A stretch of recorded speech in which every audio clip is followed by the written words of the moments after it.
جب ایک لڑکی بچپن سے ہی بغیر ویلیوز کے بڑی ہو رہی ہے نا تو پھر یہ ہوگا کہ اس کے اوپر ارد گرد کی چیزیں انفلوئنس کریں گی. اب اگر وہ بے شک وہ حجاب لے لے, بے شک وہ پردہ کر لے, بے شک وہ جو بھی کر لے, لیکن اگر اس کی بیس اسٹرانگ نہیں ہے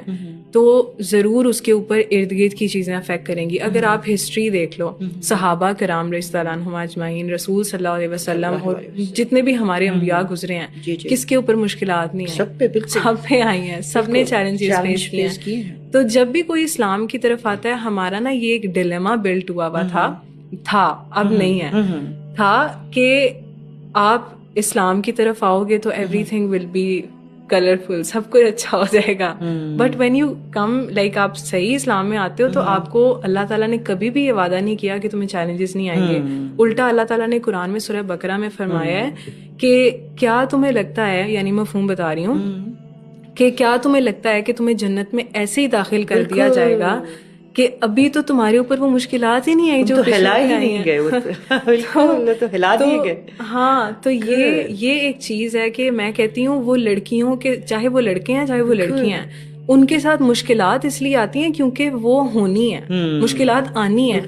تو جب میں اللہ تعالیٰ کو کہہ رہی ہوں اللہ تعالیٰ میں آپ سے پیار کرتی ہوں, تو اللہ تعالیٰ تو آزمائے گا نا, چاہے وہ دوستی کے تھرو ہے, چاہے وہ ماں باپ کے تھرو ہے, چاہے وہ ان ساری چیزوں کے تھرو ہے. تو جو ہرڈلز ہیں وہ مینلی ہرڈلز لڑکیوں کو آ رہی ہوتی ہیں کہ کیونکہ سوسائٹی نے ان کی جو سائیکی ہے وہ یہ بنا دی ہوتی ہے کہ تم پیاری ہو, تم خوبصورت ہو. اب جب وہ کرل بال آپ کو حجاب میں کور کرنے ہیں, جب آپ جنوری میں یونیورسٹی میں انٹر ہوئے ہو اور ود آل یور فیشن اور سارا کچھ آپ کی چلتے چلتے ہر دوست تعریف کر رہا ہے, اب آپ فیبرری میں گئے ہو حجاب کے ساتھ, تو ہاؤ کمز آپ کی اس طرح تعریف ہو؟